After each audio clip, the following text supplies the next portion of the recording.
TV news Kannada ವಾಹಿನಿಗೆ ಸ್ವಾಗತ. ಬೆಳಗಾವಿ ಜಿಲ್ಲೆಯ ಬೆಳಗಾವಿ ಗ್ರಾಮೀಣ ವಲಯದ ವ್ಯಾಪ್ತಿಯಲ್ಲಿ ಬರುವ ಎಸ್ಎಸ್ಎಲ್ಸಿ ಬರೆಯುವ ವಿದ್ಯಾರ್ಥಿಗಳು ಫಲಿತಾಂಶದಲ್ಲಿ ಉನ್ನತ ಸ್ಥಾನಕ್ಕೇರಲು ಯಮಕನಮರಡಿ ಕ್ಷೇತ್ರದ ಶಾಸಕರು ಹಾಗೂ ಜಿಲ್ಲಾ ಉಸ್ತುವಾರಿ ಸಚಿವ ಸತೀಶ ಜಾರಕಿಹೊಳಿ, ಬೆಳಗಾವಿ ಗ್ರಾಮೀಣ ಕ್ಷೇತ್ರದ ಶಾಸಕರು ಹಾಗೂ ಸಚಿವರು ಆದ ಲಕ್ಷ್ಮೀ ಹೆಬ್ಬಾಳ್ಕರ್ ಹಾಗೂ ಬೆಳಗಾವಿ ದಕ್ಷಿಣ ಶಾಸಕ ಅಭಯ್ ಪಾಟೀಲ್ ಅವರ ವಿಶೇಷ ಪ್ರಯತ್ನದಿಂದಾಗಿ ಬಿಗ್ ಪ್ಲಾನ್ ರೂಪಿಸಿದ್ದು. ನಮ್ಮ ನ್ಯೂಸ್ ಸಮೂಹದ ರಾಜ್ಯ ಉಪಸಂಪಾದಕ ಬಸವರಾಜ್ ನಡೆಸಿದ ಸಂವಾದದಲ್ಲಿ ಬೆಳಗಾವಿ ಗ್ರಾಮೀಣ ವಲಯದ ಬಿಇಒ ಆರ್.ಕೆ. ಆಂಜನೇಯ ಮುಕ್ತವಾಗಿ ಮಾತನಾಡಿದ್ದಾರೆ. ಪ್ರಸ್ತುತ ಇನ್ನ ಕೆಲವೇ ದಿನಗಳಲ್ಲಿ ವಿಶೇಷವಾಗಿ ಒಂದ್ ರೀತಿ ವಿದ್ಯಾರ್ಥಿ ಭವಿಷ್ಯದ ಪ್ರಮುಖ ಘಟ್ಟ ಎಸ್ಎಲ್ಸಿಯ ಪರೀಕ್ಷೆಗಳು ಸ್ಟಾರ್ಟ್ ಆಗ್ತವೆ. ವಿಶೇಷವಾಗಿ ಬೆಳಗಾವಿ ಜಿಲ್ಲೆಯಲ್ಲಿ ಸಾಕಷ್ಟು ಒಂದ್ ರೀತಿ ಕ್ಷೇತ್ರ ಶಿಕ್ಷಣಾಧಿಕಾರಿಗಳು ತನ್ನ ತಾಲೂಕಿನ ವಿದ್ಯಾರ್ಥಿಗಳು ಅತ್ಯುನ್ನತ ಶ್ರೇಣಿ ಬರಬೇಕು, ಅತ್ಯುನ್ನತವಾಗಿ ಒಂದ್ ರೀತಿ ಫಲಿತಾಂಶ ಬರ್ಬೇಕು ಅಂತ ಸಾಕಷ್ಟು ದಿನನಿತ್ಯ ಪರಿಶ್ರಮ ಪಡ್ತಾವ್ರೆ. ಇಂಥವರಲ್ಲಿ ಒಂದ್ ರೀತಿ ರಾಜ್ಯದಲ್ಲಿ ಅತ್ಯಂತ ರಾಜಕೀಯವಾಗಿ ಅತ್ಯಂತ ಪವರ್ ಕ್ಷೇತ್ರ ಆಗಿರ್ತಕ್ಕಂಥದ್ದು ಬೆಳಗಾವಿ ಗ್ರಾಮೀಣ ಕ್ಷೇತ್ರದ ಬಿಒ ಅವರು ಸಹ ವಿಶೇಷವಾಗಿ ಆರ್.ಕೆ. ಆಂಜನೇಯ ಅವರು ಸಹ ಸಾಕಷ್ಟು ಕಷ್ಟಪಡ್ತಾವ್ರೆ. ವಿಶೇಷವಾಗಿ ಎಸ್ಎಲ್ಸಿ ಮಕ್ಕಳು ಈ ಬಾರಿ ಬೆಳಗಾವಿ ಗ್ರಾಮೀಣದಲ್ಲಿ ಅತ್ಯುನ್ನತ ಸ್ಥಾನ ಪಡಿಬೇಕು, ಮತ್ತೆ ಸಾಕಷ್ಟು ಫಲಿತಾಂಶ ವೃದ್ಧಿ ಆಗ್ಬೇಕು ಅನ್ನೋದ್ರ ಬಗ್ಗೆ ಸಾಕಷ್ಟು ಶ್ರಮ ವಹಿಸಿ ಒಂದ್ ರೀತಿ ಶಿಕ್ಷಕರುಗಳಿಗೆ ಸಾಕಷ್ಟು ಉತ್ತೇಜನ ಕೊಟ್ಟು ಕೆಲಸ ಮಾಡಿಸ್ತಾವ್ರೆ. ವಿಶೇಷವಾಗಿ ಅವರ ಪ್ಲಾನ್ಗಳೇನು ಅನ್ನೋ ಬಗ್ಗೆ ಸಮಗ್ರವಾಗಿ ಚರ್ಚೆ ಮಾಡೋಣ. ಸರ್ ನಮಸ್ತೆ. ನಮಸ್ತೆ ಸರ್. ಸರ್ ಹೇಳಿ ಸರ್, ವಿಶೇಷವಾಗಿ ಒಂದ್ ರೀತಿ ಸಾಕಷ್ಟು ಒಂದ್ ರೀತಿ ಎಸ್ಎಲ್ಸಿ ಫಲಿತಾಂಶ ಉನ್ನತ ಸ್ಥಾನಕ್ಕೆ ಹೋಗ್ಬೇಕು, ಪ್ರಥಮ ಬರ್ಬೇಕು ಅಂತ ಹೇಳ್ಬಿಟ್ಟು ಪ್ರತಿ ತಾಲೂಕು ಅವರು ಸಾಕಷ್ಟು ಕಷ್ಟಪಡ್ತಾವ್ರೆ. ವಿಶೇಷವಾಗಿ ನಿಮ್ಮ ಬೆಳಗಾವಿ ಗ್ರಾಮೀಣ ಕ್ಷೇತ್ರದ ತಾವು ಬಿಇಒ ಅವರು, ತಮಗೂ ಸಹ ಸಾಕಷ್ಟು ನಿರೀಕ್ಷೆಗಳಿದಾವೆ. ಯಾವ ರೀತಿ ಹೇಳ್ತೀರಾ ಸರ್? ನಿಜವಾಗಲೂ ಬೆಳಗಾವಿ ಗ್ರಾಮೀಣ ಸಂಬಂಧಪಟ್ಟ ಹಾಗೆ ಬಹಳ ದೊಡ್ಡ ಒಂದು ವಲಯ ಇದು. ಇಲ್ಲಿ ಸುಮಾರು ನಮಗೆ 114 ಪ್ರೌಢಶಾಲೆಗಳಿದಾವೆ ಸರ್. 114 ಪ್ರೌಢಶಾಲೆಗಳಲ್ಲಿ ಈಗಾಗಲೇ ಮಕ್ಕಳು SSLC ಸಂಬಂಧಪಟ್ಟ ಹಾಗೆ 5725 ಮಕ್ಕಳು ಈಗ ನೋಂದಣಿ ಮಾಡ್ಕೊಂಡಿದ್ದಾವೆ. ಪ್ರಾರಂಭದಿಂದಲೂ ಸರ್ ನಾವು ಜೂನ್ದಿಂದಲೂ ಇಲಾಖೆಯ ಒಂದು ಮಾರ್ಗಸೂಚನೆಯಂತೆ, ಇಲಾಖೆ ಕೊಟ್ಟಂತ ಒಂದು ಏನು ಸುತ್ತೋಲೆಗಳಂತೆ ವಿಶೇಷವಾಗಿ ನಮ್ಮ 29 ಅಂಶದ ಕಾರ್ಯಕ್ರಮ ಇರಬಹುದು SSLCಗೆ, ಅದರ ಜೊತೆಗೆ ನಮ್ಮ ಈಗ LB ಅಂತ ಏನು ಹೊಸದಾಗಿ ಈಗ ನಮಗೆ ಮಕ್ಕಳಿಗೆ ನಿಖರವಾಗಿ ಪ್ರತಿ ಘಟಕದಲ್ಲಿ ಬರ್ತಕ್ಕಂಥ ಒಂದು ಸ್ಪಷ್ಟ ಪ್ರಶ್ನೆಗಳನ್ನ ಒಂದು ಪ್ರಶ್ನೆ ಕೋಟಿಯನ್ನೇ ಮಾಡಿ ಸರ್ಕಾರ ಇಲಾಖೆ ಕೊಟ್ಟಿದೆ.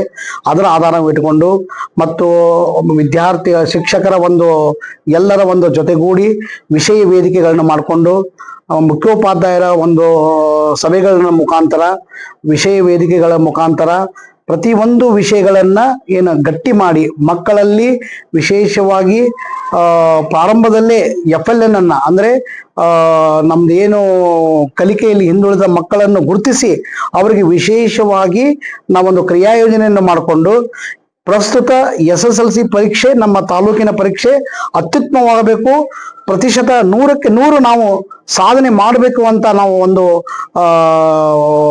ಮಾರ್ಗದಲ್ಲಿ ನಾವು ನಡೀತಾ ಇದ್ದೇವೆ ಸರ್. ಅದಕ್ಕೆ ಹಿರಿಯ ಅಧಿಕಾರಿಗಳು, ನಮ್ಮ ಮಾನ್ಯ CO ಸಾಹೇಬರಾಗಿರ್ಬೋದು, ಮಾನ್ಯ ಜಿಲ್ಲಾ ಉಪನಿರ್ದೇಶಕರಾಗಿರ್ಬೋದು, ಮತ್ತು ನಮ್ಮ ಜನಪ್ರತಿನಿಧಿಗಳು, ಮಾನ್ಯ ಗೌರವಾನ್ವಿತ ಸಚಿವರು, ಶಾಸಕರು ಎಲ್ಲರೂ SSLCಯ ಮತ್ತು ಫಲಿತಾಂಶ ಬಗ್ಗೆ, ಗುಣಮಟ್ಟ ಬಗ್ಗೆ ಕೈ ಜೋಡಿಸ್ತಾ ಇದ್ದಾರೆ ಸರ್.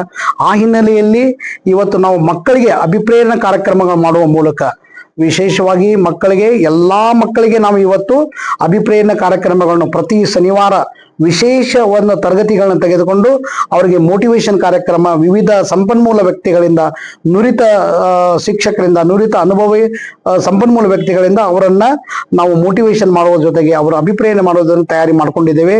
ಮತ್ತು ಅದರ ಜೊತೆಗೆ ನಾವು ಪ್ರತಿ ಒಂದು ವಿಷಯಗಳನ್ನು ಹೆಚ್ಚಿನ ಒಂದು ಆದ್ಯತೆ ಮಾಡಿಕೊಂಡು ಗಮನ ಇಟ್ಟು ಕಲಿಕೆಯಲ್ಲಿ ಅವರಿಗೆ ಮಿಷನ್ 40 ಅಂತ ಒಂದು ವಿಶೇಷವಾಗಿ ನಾವು ಮಾಡ್ಕೊಂಡಿದ್ದೇವೆ ಸರ್. ಅದು ಇಲಾಖೆ ಕೊಟ್ಟಂತ ಒಂದು ಮಾರ್ಗಸೂಚಿಯಂತೆ ಪ್ರತಿ ಮಗುವೂ ಮಿಷನ್ 40 ನಾವು ಮಾಡಬೇಕು. ಆ ಹಿನ್ನೆಲೆಯಲ್ಲಿ ಪ್ರತಿ ವಾರ, ಪ್ರತಿ ತಿಂಗಳು ಅದನ್ನು ಮಿಷನ್ 40 ನಾವು ಅದಕ್ಕೆ ವಿಶೇಷವಾಗಿ ಮೀಸಲಿಟ್ಟಂತ ಅವಧಿಗಳನ್ನ, ವಿಶೇಷ ತರಗತಿಗಳನ್ನ ಮಾಡಿ ಆ ಮಕ್ಕಳಿಗೆ ದೃಢೀಕರಣ ಮಾಡ್ಕೊಳ್ತಿದ್ದೇವೆ ಸರ್. ನಾವು ದೃಢೀಕರಣ ಮಾಡಿದ್ದೇವೆ. ಮತ್ತು ಹೀಗಾಗಿ ಈ ವರ್ಷದ ರಿಸಲ್ಟ್ ಅನ್ನ ನಾವು ಅದು ವಿಶೇಷವಾಗಿ ಗ್ರಾಮೀಣ ಮಕ್ಕಳಿಗೆ ಒಂದು ಹೊಸ ಚೈತನ್ಯ ಮತ್ತು ಉತ್ತಮವಾಗಿ ಉತ್ಸಾಹವನ್ನು ತುಂಬಬೇಕು.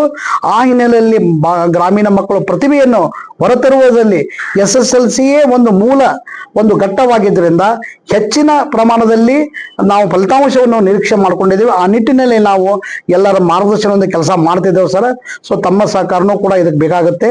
ಸೊ ಆ ಹಿನ್ನೆಲೆಯಲ್ಲಿ ಇವತ್ತು ಅಭಿಪ್ರೇರಣೆ ಕಾರ್ಯಕ್ರಮವಾಗುವುದು, ವಿಶೇಷ ನಮಗೆ ವೇದಿಕೆಗಳ ಮೂಲಕ ಅಂದ್ರೆ ಸಬ್ಜೆಕ್ಟ್ ವೈಸ್ ವೇದಿಕೆಗಳಿದಾವೆ, ಅದನ್ನು ಮಾಡಿದ್ದೇವೆ.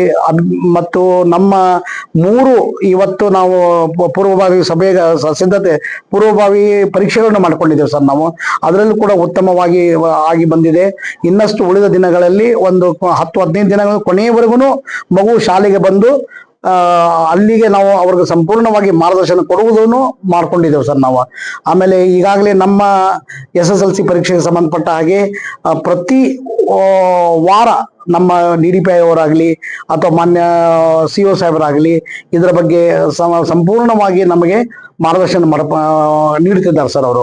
ಸೊ ಈ ಹಿನ್ನೆಲೆಯಲ್ಲಿ ಎಲ್ಲವನ್ನು ಸಂಪೂರ್ಣವಾಗಿ ಒಂದು ಸಂಪನ್ಮೂಲವನ್ನು ಬರೆಸಿಕೊಂಡು ನಮ್ಮ ತಾಲೂಕಿನ ಒಟ್ಟಾರೆ ಒಂದು ಫಲಿತಾಂಶವನ್ನು 100ಕ್ಕೆ 100 ಆಗಬೇಕು. ಆ ಹಿನ್ನೆಲೆಯಲ್ಲಿ ನಮ್ಮೆಲ್ಲರ ಒಂದು ಶಿಕ್ಷಕರ ಒಂದು ಸಮೂಹದೊಂದಿಗೆ, ಮುಖ್ಯೋಪಾಧ್ಯಾಯರೊಂದಿಗೆ, ಎಲ್ಲ ಅನುಷ್ಠಾನ ಅಧಿಕಾರಿಗಳೊಂದಿಗೆ ನಾವು ಕೆಲಸ ಮಾಡ್ತೇವೆ. ಮತ್ತು ಈಗಾಗಲೇ ನಾವು ಶಾಲೆಗಳನ್ನು ದತ್ತು ಕೊಟ್ಟಿದ್ದೇವೆ. ದತ್ತು ನೀಡಿದಂತ ಶಾಲೆಗಳಿಗೂ ಪ್ರತಿನಿತ್ಯ ಮತ್ತು ಪ್ರತಿ ಇದರಲ್ಲಿಯೂ ನಾವು ಅವರಿಗೆ ಮಾರ್ಗದರ್ಶಕವಾಗಿ ಮಾಡ್ತಿದ್ದೇವೆ.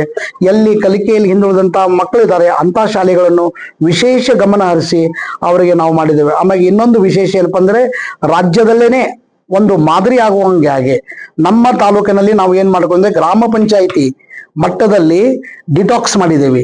ಅಂದ್ರೆ ಕೆಲವು ಗ್ರಾಮ ಡಿಟಾಕ್ಸ್ ಈಗ ಸಂಜೆ 7ರಿಂದ 9ವರೆಗೆ ಟಿವಿಗಳನ್ನ ಬಂದ್ ಮಾಡ್ಬೇಕು, ಮೊಬೈಲ್ಗಳನ್ನ ಬಂದ್ ಮಾಡ್ಬೇಕು.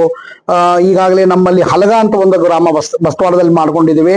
ಸ್ವತಃ ನಾನೇ ಇನ್ನೊಂದು ದಾಮಣಿ ಅಂತ ಒಂದು ಗ್ರಾಮ ಇದೆ, ಅಲ್ಲೂ ಕೂಡ ನಾನೇ ಆ ಕಾರ್ಯಕ್ರಮವನ್ನ ಪಾಲ್ಗೊಂಡು ಮಕ್ಕಳಿಗೆ ಒಂದು ಮಕ್ಕಳಲ್ಲಿ ಜಾಗೃತಿ ಮೂಡಿಸೋದು, ಪಾಲಕರಲ್ಲಿ ಜಾಗೃತಿ ಮೂಡಿಸುವಂತ ಕಾರ್ಯಕ್ರಮಗಳನ್ನ ನಾವು ಈ ರೀತಿ ಮಾಡಿದ್ದೇವೆ. ಆಮೇಲೆ ಇವತ್ತು ನಮ್ಮ ಏನು SBM ಗಾಡಿಗಳಿದಾವಲ್ಲ ಸರ್, ಅಲ್ಲೂ ಕೂಡ ನಾನು ಒಬ್ಬ ಗ್ರಾಮ ಪಂಚಾಯತಿ ಆಡಳಿತಾಧಿಕಾರಿ ಆಗೋದ್ರಿಂದ ಅದೊಂದು ಅಲ್ಲೂ ಕೂಡ ಮಕ್ಕಳಿಗೆ ಒಂದು ಅವೇರ್ನೆಸ್ ಬರುವ ಹಾಗೆ, ಪಾಲಕರಲ್ಲಿ ಅವೇರ್ನೆಸ್ ಮೂಡಿಸುವ ಹಾಗೆ ಸಂಜೆ 7ರಿಂದ 9 ಗಂಟೆವರೆಗೆ ಟಿವಿಗಳನ್ನ ಮತ್ತು ಮೊಬೈಲ್ಗಳನ್ನ ಈ ತರ ಯಾವುದೇ ಮನೋರಂಜನೆಗಳನ್ನ ಮಾಡದ ಹಾಗೆ ವಿಶೇಷವಾಗಿ ಪರೀಕ್ಷಾ ದೃಷ್ಟಿಕೋನದಿಂದ ಮಕ್ಕಳ ಒಂದು ಗುಣಾತ್ಮಕ ಶಿಕ್ಷಣದ ಒಂದು ಪಡೆಯೋಕ್ಕೋಸ್ಕರ ಮಕ್ಕಳ ಅಭ್ಯಾಸ ಒಂದು ವಿಶೇಷವಾಗಿ ಮಕ್ಕಳ ಅಭ್ಯಾಸವನ್ನು ಆಗ್ಲಿಕ್ಕೆ, ಅವರ ಅಭ್ಯಾಸಕ್ಕೆ ತೊಡಗಲಿಕ್ಕೆ ಒಂದು ಅವಕಾಶವನ್ನು ಕಲ್ಪಿಸಿಕೊಳ್ಳಲಿಕ್ಕೆ ಪಾಲಕರಿಗೆ, ಪೋಷಕರಿಗೆ ನಾವು ಇದರ ಮೂಲಕ ಪಂಚಾಯಿತಿ ಮೂಲಕನೂ ಮಾಡ್ಕೊಂಡಿದ್ದೇವೆ ಸರ್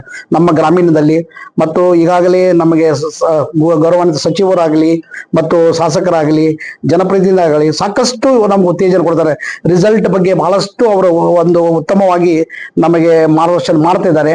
ಒಟ್ಟಾರೆ ನಮ್ಮ ಗ್ರಾಮೀಣದ ಮಕ್ಕಳು, ರೈತಾಪಿ ಮಕ್ಕಳು ನಮಗೆ ಬರ್ತಕ್ಕಂಥ ಇಲ್ಲಿ ಗ್ರಾಮೀಣ ಪ್ರತಿಭೆಗಳನ್ನ SSLC ಒಂದು ಫಲಿತಾಂಶವನ್ನ ಹಿನ್ನೆಲೆ ಇಟ್ಕೊಂಡು ಅಂತ ಆ ಮಕ್ಕಳಿಗೆ ವಿಶೇಷ ಕಾಳಜಿ ಮೂಲಕ ಮತ್ತು ವಿಶೇಷ ತರಗತಿ ಮೂಲಕ ಇವತ್ತು ಸಾಯಂಕಾಲ, ಮಧ್ಯಾಹ್ನ, ಬೆಳಗ್ಗಿನ ಅವಧಿ ಮತ್ತು ಸಾಯಂಕಾಲ ಅವಧಿ ಮತ್ತು ರಾತ್ರಿ ಓದುವ ಕೋಣೆ ಅಂತ ಮಾಡ್ಕೊಂಡಿದ್ದಾರೆ ಸರ್.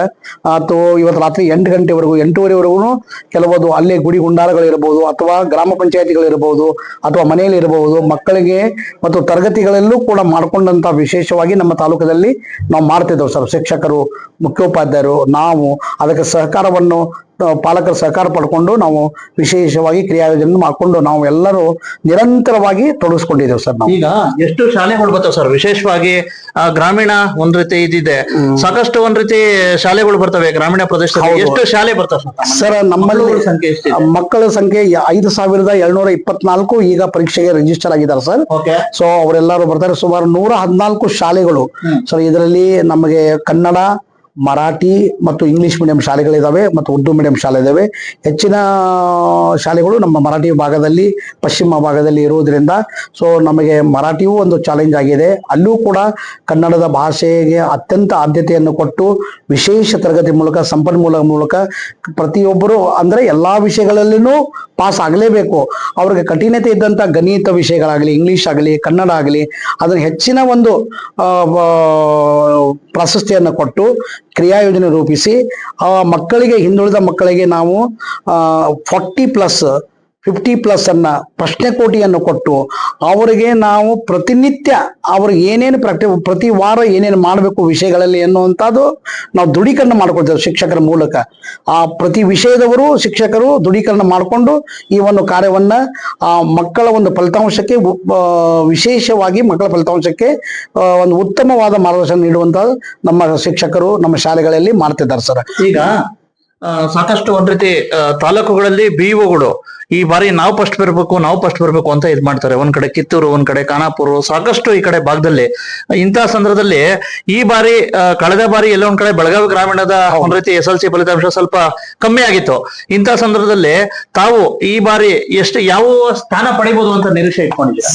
ಸರ್, ಎಲ್ಲರೂ ಮೊದಲನೇ ಸ್ಥಾನ ಪಡಿಬೇಕನೆ ಅಂತ ಇದ್ದೇವೆ. ನಾವು ಕೂಡ ಅದೇ ಒಂದು ಇದರಲ್ಲಿ ಇದ್ದೇವೆ. ಅದಕ್ಕಾಗಿ ನಾವು ಪ್ರಾರಂಭದಲ್ಲೇ ನಿಮ್ಗೆ ಹೇಳಿದೆ, ನಾವು ಪ್ರಾರಂಭದಿಂದನೂ ಇದನ್ನ ಮಾಡ್ತಾ ಇದ್ದೇವೆ. ನಾನು ವಿಶೇಷವಾಗಿ ಈ ತಾಲೂಕಿನಲ್ಲಿ ಒಂದು ಫಲಿತಾಂಶಕ್ಕಾಗಿ ನಾನು ವೇದಿಕೆ ಮಾಡ್ಕೊಂಡಿದ್ದೇನೆ. ಅದು ಸಲಹಾ ಸಮಿತಿಯನ್ನು ಮಾಡ್ಕೊಂಡಿದ್ದೇನೆ. ಸಲಹಾ ಸಮಿತಿಯಲ್ಲಿ ಬರ್ತಕ್ಕಂಥ ಎಲ್ಲ ನಮ್ಮಲ್ಲಿ ವಿಶೇಷವಾಗಿ ಅನುಭವ ಇದ್ದಂತ ಒಂದು ಸಲಹಾ ಸಮಿತಿ ಅವರ ನಾವು ಗೂಗಲ್ ಸಭೆ ಆಗ್ಬೋದು ಅಥವಾ ಮುಖಾಮುಖಿ ಸಭೆಗಳ ಮುಖಾಂತರ ಇನ್ನಷ್ಟು ಏನೇನು ಮಾಡಬೇಕು ಅಂದ್ರೆ ವಿಷಯ ವೇದಿಕೆಗಳು, ಕನ್ನಡ, ಇಂಗ್ಲಿಷು, ಗಣಿತ, ವಿಜ್ಞಾನ, ಈಗ ವೇದಿಕೆಗಳಿದಾವೆ. ಆ ವೇದಿಕೆಗಳ ಮುಖಾಂತರ ನಾವು ಗೂಗಲ್ ಸಭೆಗಳನ್ನ ಮುಖಾಂತರ ಮಾಡ್ತಿದ್ದೇವೆ. ನಾವೆಲ್ಲರೂ ಗುರಿ ಇದೆ, ಎಲ್ಲರೂ ಪ್ರಥಮವಾಗಿ ಬರಬೇಕು. ಆ ನಿಟ್ಟಿನಲ್ಲಿ ನಾವು ಕೂಡ ಪ್ರಥಮವಾಗಿ ಬರಬೇಕಂತಲೇ ಮಾಡ್ತೇವೆ. ಹೆಚ್ಚಿನ ಒಟ್ಟು ಗುಣಾತ್ಮಕ ಶಿಕ್ಷಣ ಜೊತೆಗೆ ಗುಣಮಟ್ಟ ರಿಸಲ್ಟ್ ಆಗಬೇಕು. ಮಕ್ಕಳ ಒಂದು ಗುಣಮಟ್ಟಕ ರಿಸಲ್ಟ್ ಜೊತೆಗೆ ಫಲಿತಾಂಶವನ್ನು ಅತ್ಯುತ್ತಮ ಫಲಿತಾಂಶ ಕಳೆದ ಸಾಲಿಗಿಂತ ಈ ವರ್ಷದ ಫಲಿತಾಂಶ ಅತ್ಯುತ್ತಮವಾಗಿ ಆಗುತ್ತೆ ಅನ್ನುವಂತ ನಂಬಿಕೆ ನನಗಿದೆ ಸರ್. ಮಾನ್ಯ ಸಚಿವರ ಒಂದ್ ರೀತಿ ಸ್ವಕ್ಷೇತ್ರ, ವಿಶೇಷವಾಗಿ ಹೆಬ್ಬಾಳ್ಕರ್ ಮೇಡಮ್ ಅವರು ಕರ್ನಾಟಕ ಸರ್ಕಾರದ ಪ್ರಭಾವಿ ಸಚಿವರು. ಇಂತಹ ಸಂದರ್ಭದಲ್ಲಿ ಈ ಒಂದು SLC ಫಲಿತಾಂಶದ ಬೆಳಗಾವಿ ಗ್ರಾಮೀಣ ವೃದ್ಧಿಗೆ ನಿಮ್ಗೆ ಯಾವ ರೀತಿ ಏನು ಪ್ರೋತ್ಸಾಹ ಸಲಹೆಗಳು ಕೊಟ್ಟಿದ್ದಾರೆ ಸರ್. ಅವರು ಸಭೆಗಳನ್ನು ಕೊಟ್ಟಿದ್ದಾರೆ. ಮತ್ತು ಪ್ರತಿ ಒಂದು ಕಾರ್ಯಕ್ರಮಗಳಲ್ಲಿ ವಿಶೇಷವಾಗಿ ಶಾಲೆಗಳಲ್ಲಿ ಕೊಡ್ತಕ್ಕಂಥ ಮೂಲಭೂತ ಸೌಲಭ್ಯಗಳು ಇರಬಹುದು, ಮಕ್ಕಳಿಗೆ ಕೊಡ್ತಕ್ಕಂಥ ವಿಶೇಷ ಯೋಜನೆಗಳಿರಬಹುದು, ಅಲ್ಲಿ ಬಂದಾಗ ವಿಶೇಷವಾಗಿ ಅವರು ನಮ್ಮ ಗ್ರಾಮೀಣ ಮಕ್ಕಳು ಹೆಚ್ಚಿನ ಮಕ್ಕಳು ಪಾಸ್ ಆಗಬೇಕು ಅಂತ ಅವರ ಒಂದು ಧ್ಯೇಯ ಇದೆ. ಆ ಮಕ್ಕಳಿಗೆ ವಿಶೇಷ ಪ್ರೋತ್ಸಾಹ ಕೊಡ್ತಾ ಇದ್ದಾರೆ. ಅವರಿಗೆ ಕಳೆದ ಬಾರಿ ಅವರಿಗೆ ಸನ್ಮಾನವನ್ನ ಮಾಡಿದ್ದಾರೆ ಪ್ರಥಮ ಬಂದಂತ ಮಕ್ಕಳಿಗೆ. ಸೊ ಈ ವರ್ಷವೂ ಕೂಡ ಅದೇ ಒಂದು ಮಾದರಿಯಲ್ಲಿ ಉತ್ತೇಜನ ಕೊಡ್ತಾರೆ. ಜೊತೆಗೆ ನಮ್ಮ ಜಿಲ್ಲಾ ಉಸ್ತುವಾರಿ ಸಚಿವರು ಕೂಡ ಎಂ ಮತಕ್ಷೇತ್ರಕ್ಕೆ ಸಂಬಂಧಿಸಿದಂತೆ ಅವರು ಕೂಡ ಮಕ್ಕಳಿಗೆ ವಿಶೇಷವಾಗಿ ಬಂದಂತ ಅದು ಫಲಿತಾಂಶದ ಬಗ್ಗೆ ಇರಲಿ, ಒಟ್ಟಾರೆಯಾಗಿ ಜನಪ್ರತಿನಿಧಿಗಳು, ಗೌರವಾನ್ವಿತ ಸಚಿವರುಗಳು ನಮ್ಮ ಗ್ರಾಮೀಣದ ಬಗ್ಗೆ, ಗ್ರಾಮೀಣ ಮಕ್ಕಳಿಗೆ ವಿಶೇಷವಾಗಿ ಗಮನ ಹರಿಸಿ ಎಲ್ಲಾ ಮಕ್ಕಳು ಪಾಸ್ ಆಗುವ ರೀತಿಯಲ್ಲಿ ನಮಗೆ ಸೂಚನೆ ಕೊಡುವ ಜೊತೆಗೆ, ಮಾರ್ಗದರ್ಶನ ಮಾಡುವ ಜೊತೆಗೆ, ಮತ್ತು ಆವಾಗ ಅವರ ಭೇಟಿ ನೀಡಿದ ಸಂದರ್ಭದಲ್ಲಿ ಮಕ್ಕಳಿಗೆ ಒಂದು ಅಭಿಪ್ರೇರಣೆ ಮಾಡುವ ಜೊತೆಗೆ ಕಾರ್ಯವನ್ನು ಮಾಡ್ತಿದ್ದಾರೆ ಸರ್. ಯಾವ ರೀತಿ ಏನೇನ್ ಸಮಸ್ಯೆಗಳು ಎದುರಾಗ್ತಾವ ಸರ್? ವಿಶೇಷವಾಗಿ ಫಲಿತಾಂಶ ವೃದ್ಧಿಗೆ ತಾವು ನೋಡಿದಂಗೆ ಯಾವ ರೀತಿ ಸಮಸ್ಯೆಗಳು ಎದುರಾಗ್ತವೆ? ಸಮಸ್ಯೆಗಳು ಸರ್, ಈಗ ವಿಶೇಷವಾಗಿ ನಮಗೆ ಮಕ್ಕಳ ಒಂದು ಹಾಜರಾತಿಗೆ ಸ್ವಲ್ಪ ಮಟ್ಟಿಗೆ ಅದರಲ್ಲಿ ವಿಶೇಷವಾಗಿ ಕೆಲವು ಮಕ್ಕಳಿಗೆ ಅವಾಗ ಗೈರಿರುವಂತ ಮಕ್ಕಳು ಒಂದು ಸಲ ಬರ್ತವೆ. ಅಂತ ಮಕ್ಕಳನ್ನ ನಮ್ಮ ಶಿಕ್ಷಕರು ಪದೇ ಅವ್ರ ಮನೆಗೆ ಹೋಗಿ ಭೇಟಿ ಕೊಡೋದು. ಕೆಲವೊಂದು ಸಲ ಈ ಜಾತ್ರೆಗಳು ಬಂದಾಗ ಅಥವಾ ವಿಶೇಷ ಯಾವ್ದಾದ್ರು ಕಾರ್ಯಕ್ರಮ ಬಂದ ಮಕ್ಕಳು ನಮಗೆ ಒಂದೊಂದ್ಸಲ ಶಾಲೆಗಳನ್ನ ಬಿಟ್ಟಿರ್ತಾರೆ.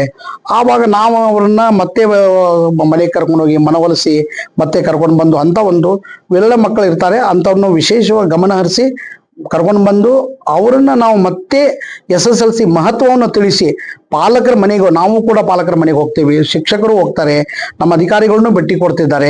ಸೊ ಎಲ್ಲಾ ದತ್ತು ನೀಡಿದ್ದೇವೆ. ನಾವು ಎಲ್ಲಾ ಶಾಲೆಗಳನ್ನು ನಾವು ಪ್ರತಿಯೊಬ್ಬ ಅಧಿಕಾರಿಗೂ ದತ್ತು ನೀಡಿದ್ದೇವೆ. ಇವತ್ತು ಜಿಲ್ಲಾ ಹಂತದಲ್ಲಿ ಜಿಲ್ಲಾ ಉಪನಿರ್ದೇಶಕರ ಕಚೇರಿ, ಸ್ವತಃ ಜಿಲ್ಲಾ ಉಪನಿರ್ದೇಶಕರನ್ನೇ ಬೆಳಗಿಂದ ಮತ್ತು ಸಾಯಂಕಾಲವರೆಗೂ ಅವರು ತಾವೇ ಮನೆಗಳು ಭೇಟಿ ಆಗೋದಾಗ್ಬೋದು, ಶಾಲೆಗಳು ಭೇಟಿ ಆಗ್ಬಹುದು ಅಂತ ವಿಶೇಷ ಗೈರಿದ್ದ ಮಕ್ಕಳನ್ನ ಗಮನ ಹರಿಸ್ತೇವೆ. ನಾವು ಸ್ವಲ್ಪ ಗೈರಿದ್ದ ಮಕ್ಕಳು ಆಗ್ತಿದ್ದಾವೆ ನಮಗೆ, ಅದನ್ನ ನಾವು ಹೆಚ್ಚಿನ ಒಂದು ಗಮನ ಹರಿಸಿ ಮನೆಗೆ ಭೇಟಿ ಕೊಟ್ಟು ಅವರನ್ನು ನಾವು ಮನವೊಲಿಸಿ SSLC ಮಹತ್ವವನ್ನ ಅವ್ರಿಗೆ ಮನವರಿಕೆ ಮಾಡಿ ಈ ಒಂದು ಘಟ್ಟ ಬಹಳ ಮಹತ್ವದ ಘಟ್ಟ. ಇಲ್ಲಿಂದ ನಾವು ಏನಾದ್ರೂ ಒಂದು ಬದಲಾವಣೆ ಮಕ್ಕಳಲ್ಲಿ ಮಾಡಬಹುದು. ಮುಂದೆ ಅವರ ಗುರಿ, ನಿಮ್ಮ ಕನಸು ಈ SSLC ಇಂದ ಪ್ರಾರಂಭ ಆಗುತ್ತೆ ಅನ್ನುವಂತ ಮಟ್ಟಲ್ಲಿ ನಾವು ಮನವರಿಕೆ ಮಾಡ್ಕೊಡ್ತಾ ಇದ್ದೇವೆ ಸರ್. ಫಲಿತಾಂಶ ವೃದ್ಧಿಗೆ ಕಳೆದ ಬಾರಿ ಫಲಿತಾಂಶ ಇದಿತ್ತಲ್ಲ, ಈ ಬಾರಿ ಏನಾದ್ರು ಹೆಚ್ಚಳ ಆಗ್ಬೋದಾ ನಿಮ್ದು ಫಲಿತಾಂಶ?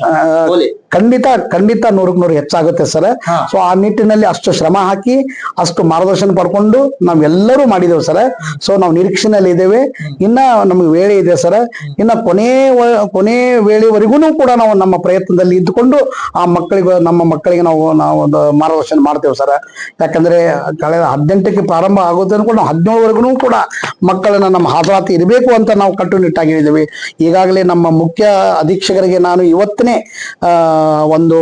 ಅವ್ರಿಗೆ ಸಭೆ ಮಾಡಿ ಅವ್ರಿಗೆ ಬಂದಂತ ಪರೀಕ್ಷಾ ಮಂಡಳಿಯಿಂದ ಬಂದಂತ ಸಾಮಗ್ರಿಗಳನ್ನು ವಿತರಣೆ ಮಾಡಿ ಇವತ್ತು ಪಾರದರ್ಶಕವಾಗಿ ಆಗಬೇಕು ಮತ್ತು ಯಾವ ಮಕ್ಕಳಿಗೂ ಅನ್ಯಾಯ ಆಗಿರಬಾರ್ದು. ಎಲ್ಲಾ ಮಕ್ಕಳಿಗೆ ಬಂದಂತ ಹಾಲ್ ಟಿಕೆಟ್ಗಳನ್ನು ಯಾವುದೇ ಲೋಪವಿಲ್ಲದೆ ಸರಿಯಾಗಿ ಅವ್ರಿಗೆ ವಿತರಣೆ ಆಗಬೇಕು.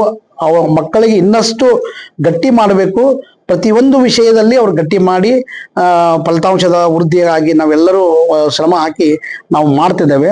ಅದಕ್ಕೆ ಇವತ್ತು ನಮ್ಮ ಏನು ಅಧೀಕ್ಷಕರು ಬಂದಿದ್ರು, ಜೊತೆಗೆ ಕಸ್ಟೋಡಿಯನ್ ಬಂದಿದ್ರು, ಅವ್ರಿಗೆಲ್ಲರಿಗೂ ಇವತ್ತು ಮಾರ್ಗದರ್ಶನ ಮಾಡಿದ್ದೇನೆ, ಸಭೆ ಮಾಡಿ ಹೇಳಿದ್ದೇನೆ.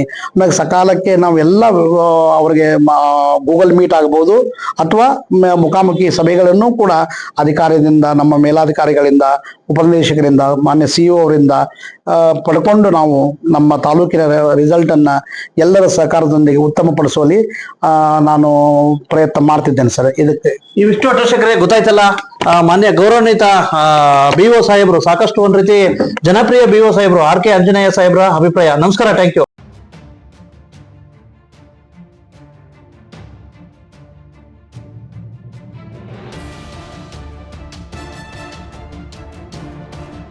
ತಾಜಾ ಸುದ್ದಿಗಾಗಿ MTV News 24/7ಗೆ ಸಬ್ಸ್ಕ್ರೈಬ್ ಮಾಡಿ ಮತ್ತು ಬೆಲ್ ಐಕಾನ್ ಅನ್ನು ಒತ್ತಿ. ತಪ್ಪದೇ ಲಿಂಕ್ ಶೇರ್ ಮಾಡಿ.